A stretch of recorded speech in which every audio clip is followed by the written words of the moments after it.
Good day, ladies and gentlemen, and welcome back to another Barony episode of me, Cornish-Knight, and my co-presenter, Defoax, as we dive deeper into the dungeon. Now, we are on the Sokoban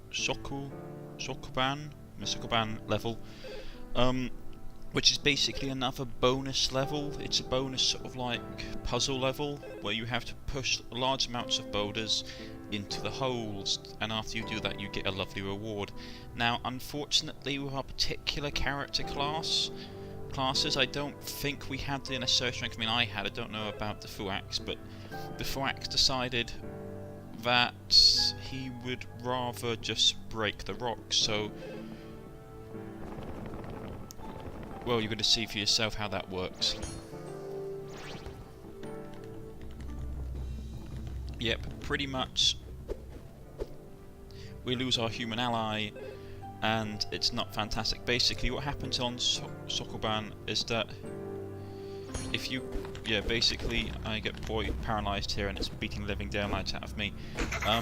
On Sokoban is that if you destroy the boulders, you basically anger the gods whose level this is, and they'll start sending quite powerful scorpions after you.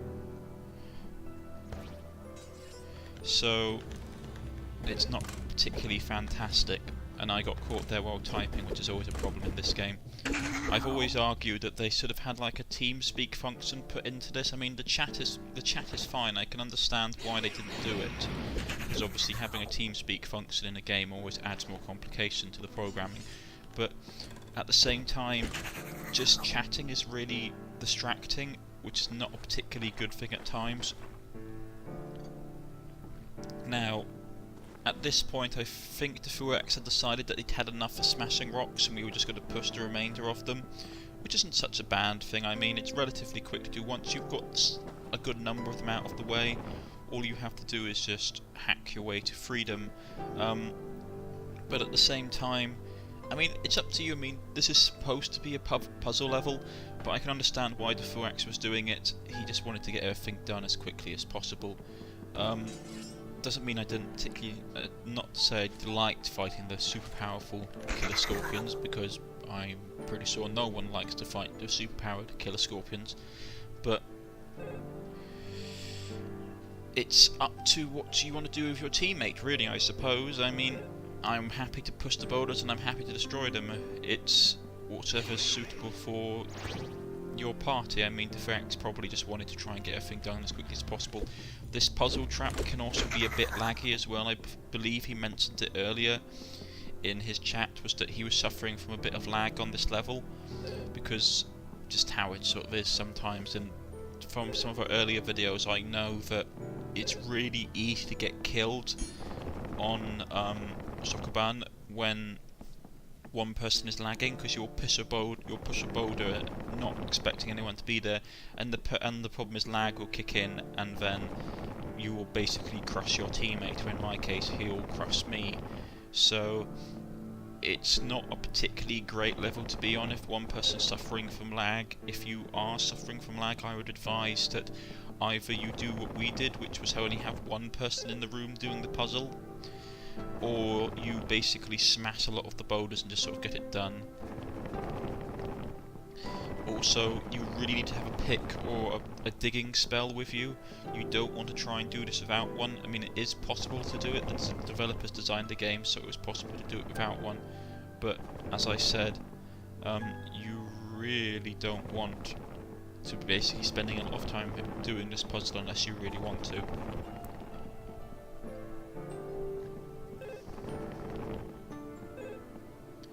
He offers me a bow here. It's actually probably a good idea for me to accept it, because obviously my mana doesn't regen particularly well.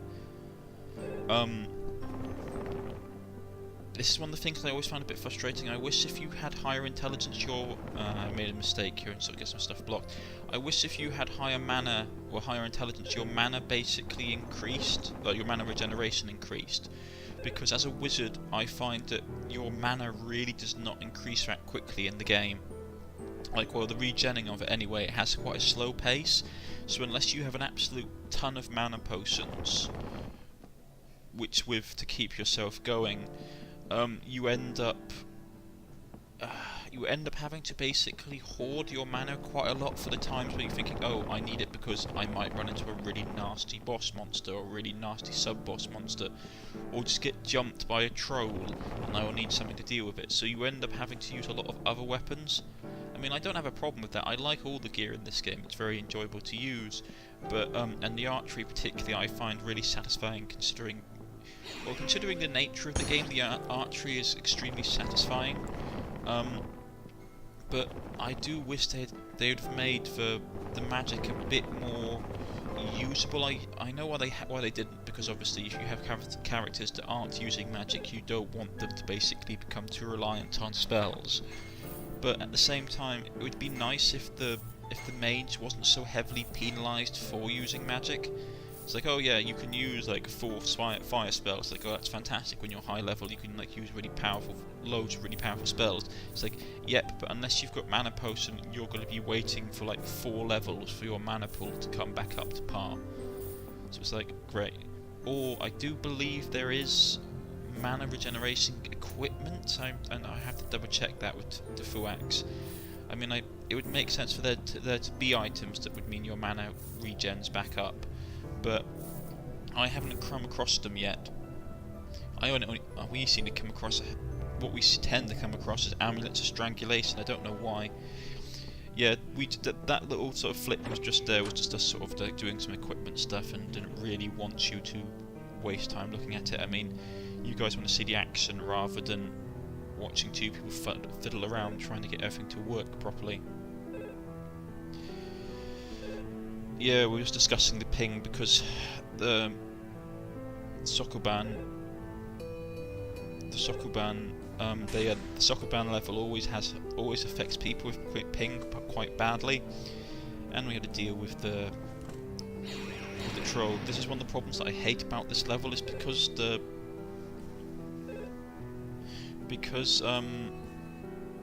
sorry, this is one of the reasons I hated this level, because the amount of wandering trolls you have, it's really dangerous just to sort of stop and type, which would be nice to have like a TeamSpeak function. I know you can use TeamSpeak, the actual program or software, but it's just a bit fiddly to do that and use recording software, and it puts a lot of strain on the computer, because you're having to have like multiple systems open and running in the background at the same time, which is never a good idea. Me trying to use my absolute terrible archery to deal with this skeleton. Sorry, scorpion.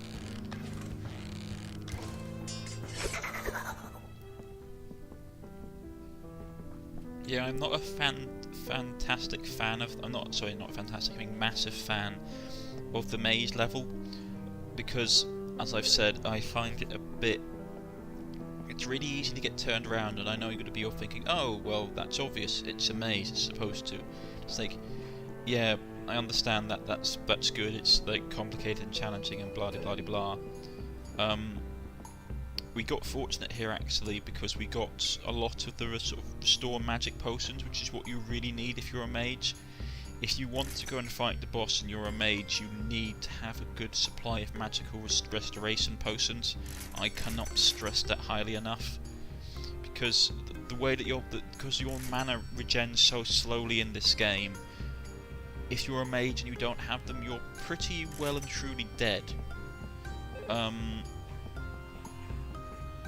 Yeah, we sort of the Fuax sort of comes across the Minotaur level, and we're sort of here discussing about what we should do with it, because I'm not. The problem is the Minotaur, the actual maze of the Minotaur and the Minotaur that lurks within it, is about, I think, 50% stronger than your usual Minotaur. I know for a fact that it's considered to be the second toughest boss in the game by far. What people would call the Red Minotaur, or the actual Maze Minotaur, is considered to be considered to be the second hardest boss in the game, besides the Baron. And for good reason. It's, I believe, supposed to be a lot tougher, a lot stronger, and a lot faster.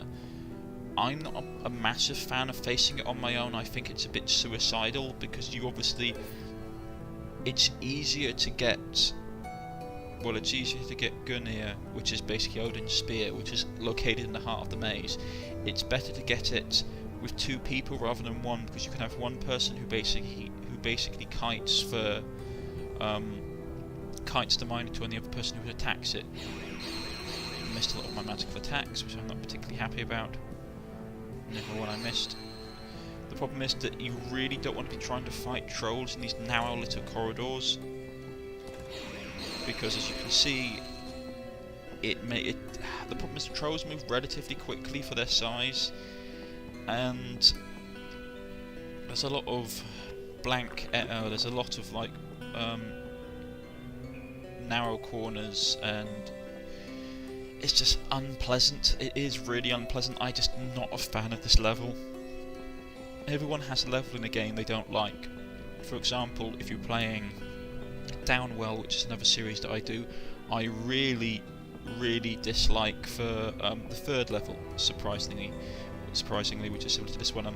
It's basically an underwater level. So not only do you have a timer in place because your character only has so much oxygen, and you can refill your oxygen from like items that use the shells that contain oxygen bubbles and stuff. Very traditional sort of like arcadey gamey kind of style. But also, if you hit objects or people hit you, you lose health and oxygen, so it's like a double penalty for taking damage on that level, including the fact it reduces your timer as well, because obviously your timer is how much oxygen you have, and if you lose it from getting hit, it's rather painful. Now I'm just sort of waiting here for the Fuax, to be honest, because I was just happy to sort of go down to the next level and just keep going. The Fuax prefers to do a lot more exploration. I, for one, I mean, I can understand why he's doing it. He's trying to get the most XP and the best items and stuff like that. I'm always the kind of person who'd rather just sort of get on and do the job with what we've got at the time. Or probably, in all honesty, it's more to do with the fact that I just really don't like this level and I want to be done with it as quickly as possible. I mean, I think the reason I tend to rush through a lot of when I'm with people, the reason I want to sort of get to the next level as quickly as possible, is probably to do with the fact that when I started to play this seriously with the Fuax, we tended to play with hunger on, and the problem with that is that it makes you really time aware. I suppose the term is you don't like hanging around for too long, because obviously if you have hunger on and you hang around for too long, you end up wasting a very limited resource, because you normally can't tell how often food is spawned in this game. The spawning mechanic for items in this game is a bit unpredictable, so it's very much having to try and figure out. Yeah, I'm just trying to go after the troll really. Get some medicinal XP, get my archery skill up. But yeah, as like I said, if you have hunger on, that makes the game so much more difficult, because of how randomization in this game is handled. You can never really gauge how much food is going to be dropped and how much of that food is going to be usable, because obviously moldy food is a 50-50 coin flip if it gets rid of your hunger or not. And you can't always guarantee on getting a greengrocer's or just getting a general store that will have food, or finding food in any sort of amount.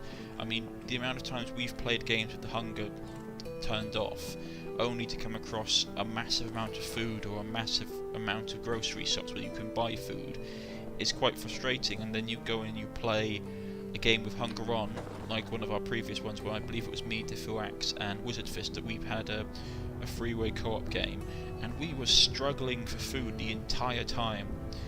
It was really annoying. And the next game we played, we had loads of food, but we didn't have hunger turned on at that point, so it can be one of those things that drives you a bit insane at times. It's like, you really want to play. I love the game. Diffuax loves the game, though I believe he's taking a bit of a break from it for the moment. But at the same time, it can be sort of like hair-pullingly frustrating when you have hunger on and the game spawns you nothing that you can use. And I know a lot of people say, oh, that's the RNG, that's like the RPG mechanic kicking in, that's just how you should play a dungeon, a Dragon's Dungeons and Dragons style game. It's like you should become prepared and you should stock up and all this kind of stuff when you have the opportunity. It's like, yes, that is good advice, but at the same time, loads of things tie into that, tie into the hunger mechanic. For example, food proliferation throughout the game can be a massive factor. How often your party members die can be a massive factor, because if they die, you're prioritising taking their equipment and armour down to the next level, rather than taking the food, because obviously you only have so much equipment space, and if the level isn't cleared out, you don't want to be overladening yourself. So it's one of these really tough situations to make. I mean, whenever we play Hunger with Hunger turned on and we have more than 2 people, I always try and keep the other people alive no matter what, because obviously it can be really bad to lose people. I mean, I've said it before, and I know you've seen it in the footage from previous Let's Plays, but dying in this game, which though at first doesn't actually seem that bad, is actually really bad. Here we are, by the way, I should just quickly comment on this, where we are. We are in the Minotaur's maze, people, so this is going to get really interesting. Unfortunately, at this exact point in time, the Fuax suffers from a glitch, which he finds really frustrating, because he dumps all of his useless gear, because you want to be as light as possible to outrun the Minotaur. He dumps all the gear he doesn't want, and then he can't see it again because a bug happens, and all his gear, well, I believe all of the books he dropped goes invisible. Which, as you can imagine, and then he sort of teleports over to there. I don't know what was happening. I find there's some really crazy bugs in this game. Now, I don't know if it was a bug or he just teleported. It's hard to tell.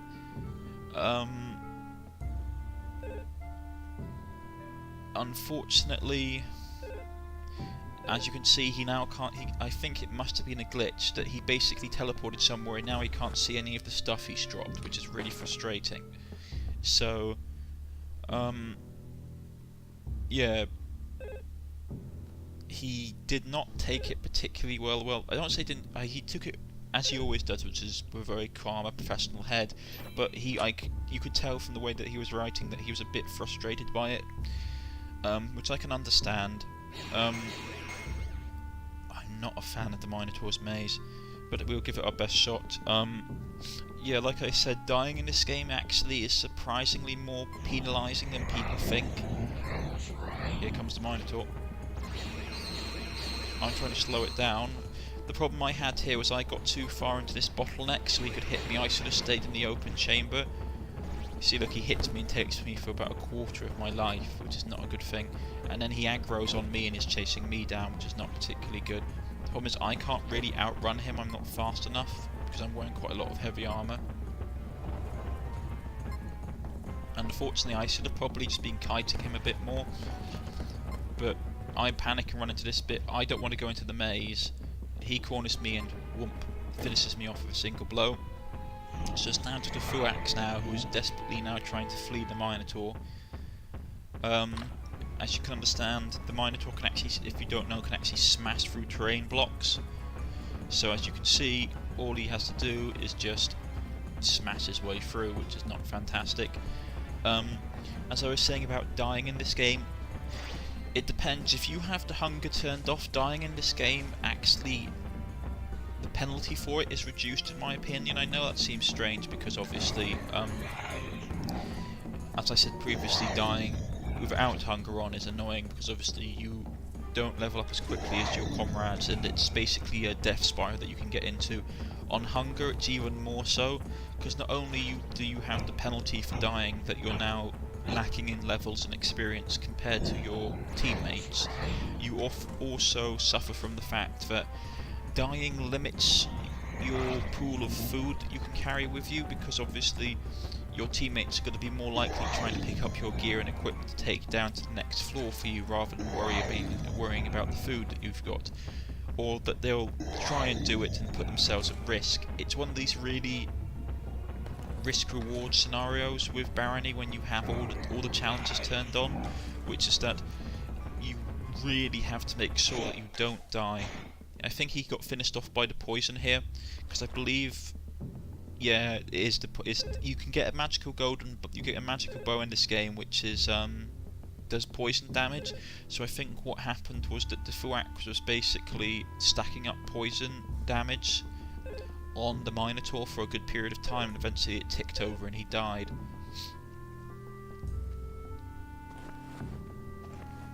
Now, there isn't a lot in this room, well, in this level, to be honest. I mean, but you have one of the most powerful weapons in the game. I know it's strange, you have very few item drops in the Minotaur's maze, but what you do get is you get Odin's Spear, which is probably one of the best melee weapons in the game besides Excalibur.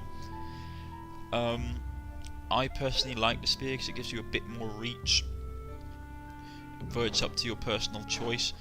And he's just the Fuax is just going through my gear as usual and just chucking the stuff that's a bit worthless and all that bits and pieces. The thing is that he basically, when you get to this point in the game, you start to suffer from basically carrying limitations, because obviously you're going to be having relatively good equipment, which means it's going to be relatively heavy equipment, and when you die, you're going to then having to consider, what do I take with me? And yeah, the Fuax couldn't see any of the books or anything, or any of the other stuff I dropped, so it was a bit frustrating for him, I think. I tried to guide him by sort of telling him, see, you want me to guide you to them, because I was thinking maybe all he couldn't see the books, maybe if he interacted with them he could pick them up and they'd go into his inventory, but it didn't really work out. I don't know what happened on his end, if he just couldn't interact with anything at all, if they'd basically sort of phased out for him. They must have phased out, unfortunately, which was really frustrating. I mean, he can't see anything that's been dropped, so it's just really unfortunate, because I'm dead, so I can't pick up anything, and he can't see anything, so he can't pick any of the stuff up either. And we're trying to guide each other around the room, which is not particularly fantastic, because obviously I'm looking from a perspective, yeah, it's just, as you can imagine, it became a nightmare, really. I think he basically gives up at this point, as do I, and we just sort of plod onwards, which is understandable. You don't want to be wasting tons of time. I believe he's going off to get me Odin's Spear, because I'm basically got a relatively good polearm skill. That's something else that you have to remember about dying in this game. Dying in this game basically breaks down into two categories. One of them is obviously the penalty you get is that you will have less levels, because obviously your companions will be killing other creatures, the rest of the creatures in the level are getting the XP. The other penalty is your skill penalty, which is that your base skills like polearm, sword, magic, identification, whatever you're using, those would take a hit as well, because obviously you're not getting as much practice. Here we go. Odin's Spear.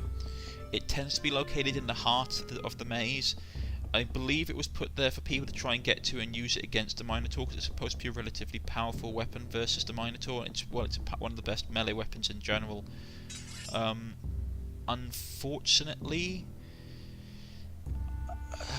I don't know how much you would want to use it against the Minotaur. The Minotaur is obscenely powerful in melee, especially the maze variety. Now, we're almost at the end of the video, so I'm going to be cutting off my conversation here. If you've liked, please press the like button. If you wish to subscribe, please press the subscription button, and I will catch you all next time on the next episode of Barony. Goodbye.